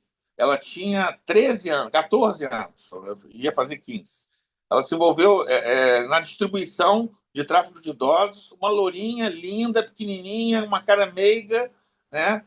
e ela descobriu que ela podia fazer muito dinheiro colocando nudes dela num private, não, numa conta dela, e ela ganhava dinheiro oferecendo nudes para as pessoas que pagavam, né? E ela passou por mim, ela era uma psicopata. Na verdade, aqui eu não posso classificar ninguém, porque eu não sou psicólogo aqui, né? Mas eu rapidamente passei para a psicóloga de suporte social. Ela é uma psicopata. E depois nós fizemos um questionário e a psicóloga ficou abismada de eu ter reconhecido ela imediatamente. E sabe por que que eu reconheci? Porque ela tinha um sorriso de canto de boca que me incomodava. Tudo que eu falava, assim, das coisas que aconteciam, ela dava aquele sorrisinho de canto de boca. E eu, da primeira vez que eu falei com ela, esse sorriso é estranho. E daí ela foi se repetindo até o momento que eu falei, ela é psicopata. E aí nós fizemos esse teste junto com essa psicóloga e ela ficou espantadíssima do nível de periculosidade dessa menina linda de 14, 15 anos de idade, né? E ela tinha já se envolvido dentro de uma escola, de uma igreja, e já estava liderando todo o grupo para o caminho errado, né? Ela, e não inicialmente, mas que ela iria encaminhar para esse caminho. E o que que faz isso? A gente tem um mapa da inteligência dentro do nosso cérebro. A inteligência ela começa através das percepções. A gente olha, ouve, sente a emoção, né? Sente o tato, né? E de uma determinada situação a gente faz essa captura de dados. A gente viu, ouviu, sentiu, tocou em alguma coisa e a gente percebe. O nosso cérebro já percebe. E aí ele começa a fazer um processamento inicial, ou seja, da percepção ele sai para o lobo temporal, né? E do lobo temporal ele leva, se for uma imagem, também para o lobo occipital aqui, né? Se for auditivo ou se for visual. E aí ele tem um insight e aquilo forma um conceito que ele passa então para o lobo parietal. Essa ideia já vai para o lobo parietal, uma coisa nova que aconteceu, o cérebro está maquinando o que que é aquilo, e aí ele elabora uma hipótese e ele leva isso para o giro do símbolo, que fica aqui no centro do cérebro, e aí ele, eureka, já sei o que está acontecendo. E, na verdade, isso se repete, porque é uma coisa que o ser humano tem, que o Selfie 1 colocou na gente, que é o pensamento automático. E a gente começa a repetir, como o ratinho que anda dentro daquela rodinha, comportamentos, pensamentos e sentimentos. E vai colocando todos eles dentro de uma mesma caixinha. E essa caixinha vai se enchendo de todos esses comportamentos. O que que a gente faz com esse adolescente que está sendo sugado para dentro de si mesmo e colocando todas essas emoções negativas, toda essa aprendizagem de comportamentos disfuncionais no mesmo lugar? A gente tem que fazer essa quebra de estado, né? Uma das coisas que eu gosto muito, e eu acho que os pais deveriam sempre fazer, é criar o cantinho do pensamento. Desde novo, quando a criança faz alguma coisa que não é adequada, botar ele para ali, ó, filho, senta ali, pensa sobre o que você fez. Isso cria um processo de propriocepção. Ou seja, o que que é? Analisar o que está sendo analisado, analisar o que você tem feito. O quanto eu estou me autoconhecendo, percebendo o como isso pode me afetar. Porque a criança, principalmente, causa e efeito é complicado de explicar, porque às vezes tem um hiato de tempo muito grande entre uma coisa e outra. E isso leva cada vez mais a criança a repetir o mesmo comportamento. Por isso que a gente vê aquelas crianças que no supermercado gritam, se esperneiam, e ela vai fazer aquilo várias vezes, porque o pai não vai fazer ela refletir sobre aquilo, sobre esse comportamento disfuncional, né? Uma criança que agride a outra criança tem que ser orientada imediatamente. Filho, pensa sobre isso. E se fosse com você, como você iria estar se sentindo agora? Né? Gerar empatia, aproximar essa criança de emoções onde ele se sinta calçando a sandália do outro e buscar emoções positivas para que possa substituir. Eu uso um quadro, né, que na verdade eu chamo ele de uma SWOT da vida, né? Nós temos aqui um eixo que a gente ou é muito ativo ou está muito calmo. Ou seja, quando a gente está muito ativo é porque a gente está cheio de dopamina, né? Quando a gente está muito calmo é que nossa dopamina está muito baixa, né? E essa linha ela é ladeada por uma outra linha, tá? Cartesiana, uma cruzando a outra, tá?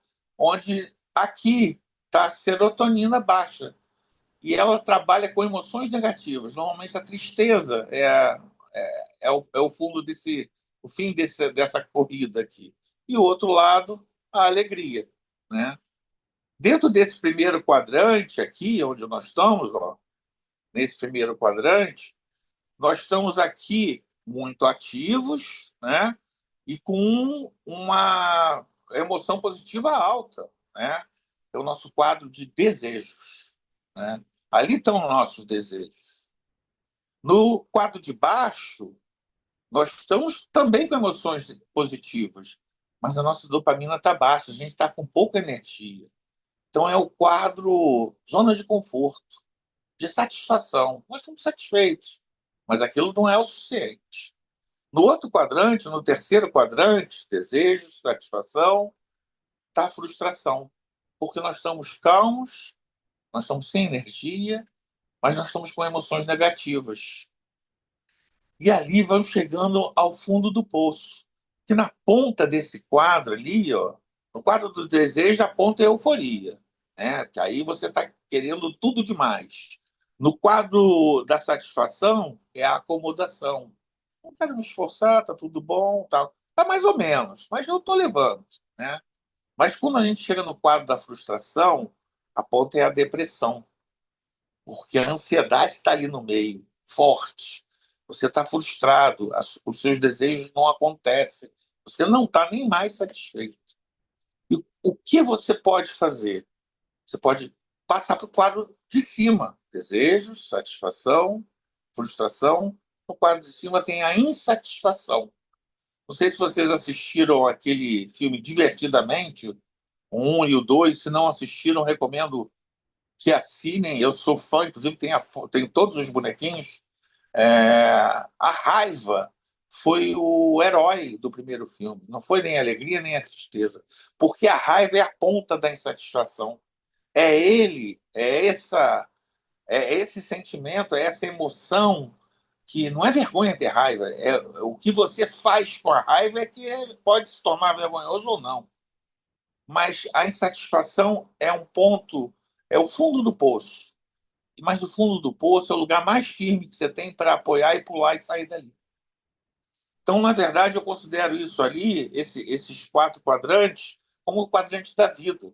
Eu já fiz um treinamento com um técnico da seleção paralímpica de tiro, e ele falou, cara, esse é o processo olímpico. Os atletas entram, seja de desejos, ativos, com emoções positivas, mas aí os resultados vão vindo porque ele não está se esforçando tanto quanto ele deveria, e ele vai se acomodando, mas ele está satisfeito, porque ele está ali na seleção, ele está entre os melhores, e ao mesmo tempo ele começa a se frustrar, porque ele começa a ter um desempenho menor, porque ele já não está dando 110% como ele dava. E aí ele vai ficando cada vez mais deprimido.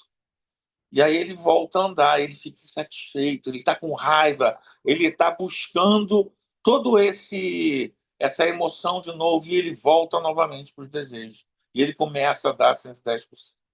Eu acho que esse é o caminho para o nosso jovem, ele ter consciência de todo esse problema, de que as coisas passam, as coisas são passageiras.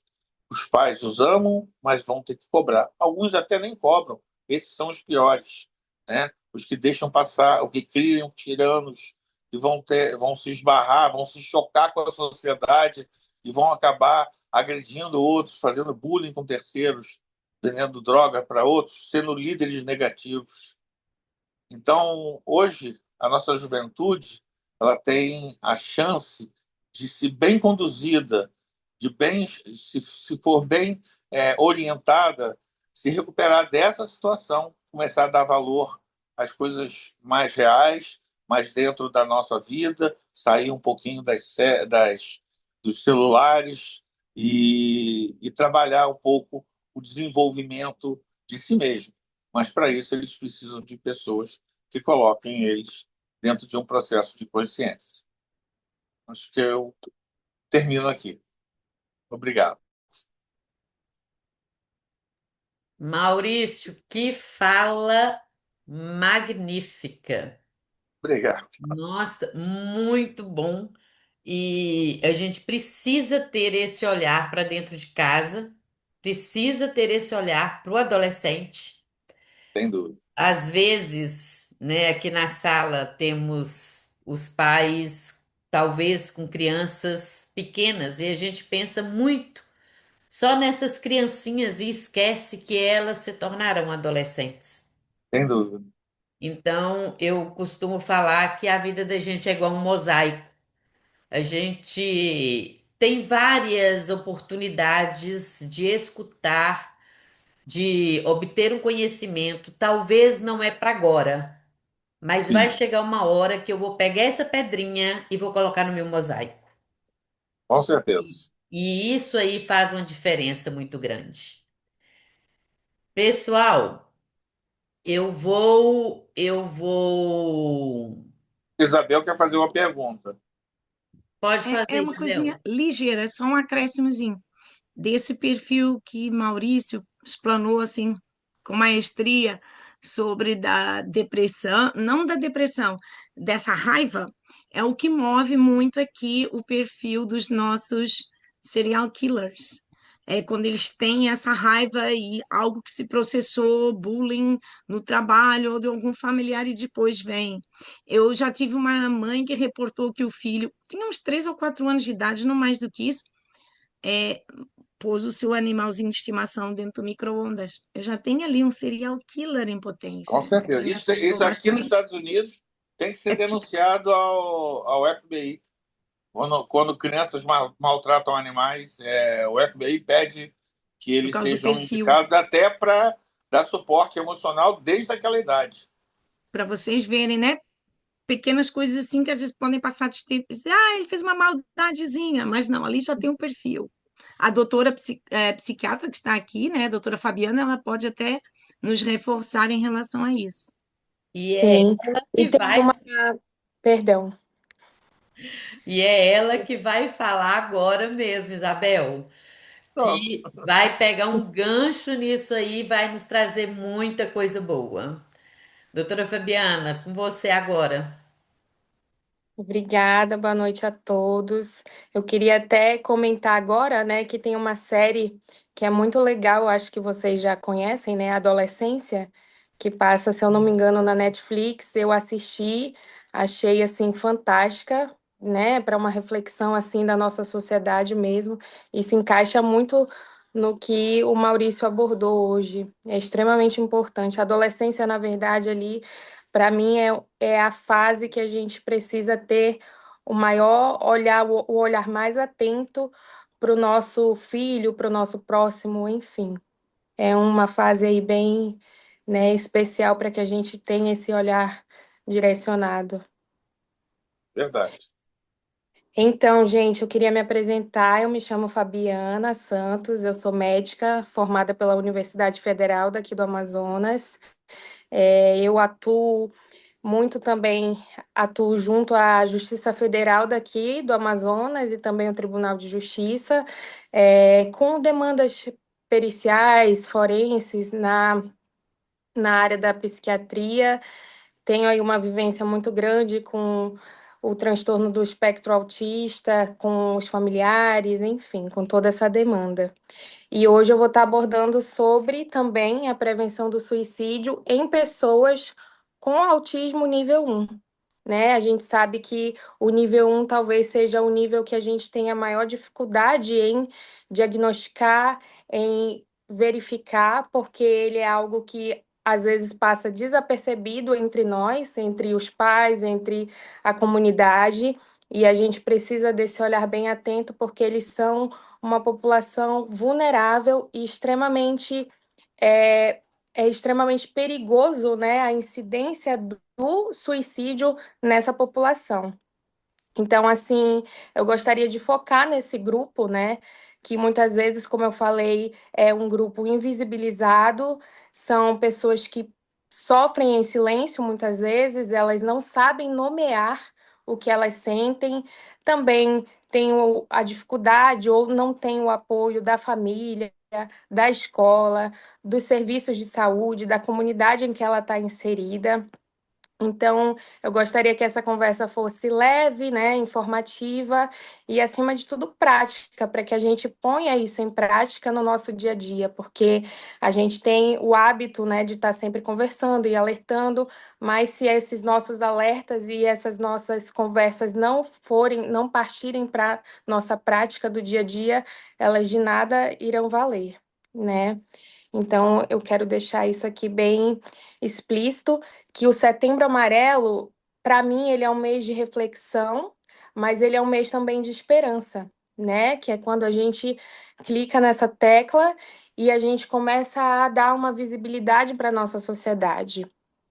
E eu quero falar primeiramente que estudos científicos, né, têm evidenciado que essa população em específico, as pessoas autistas Ô, a nível um, Fabiana, eu eles têm uma. vou, Pode falar. eu vou te interromper um pouquinho. Eu vou parar a gravação e vou começá-la de novo, porque a gente quer postar depois e ela tá ficando muito grande. Um minutinho só.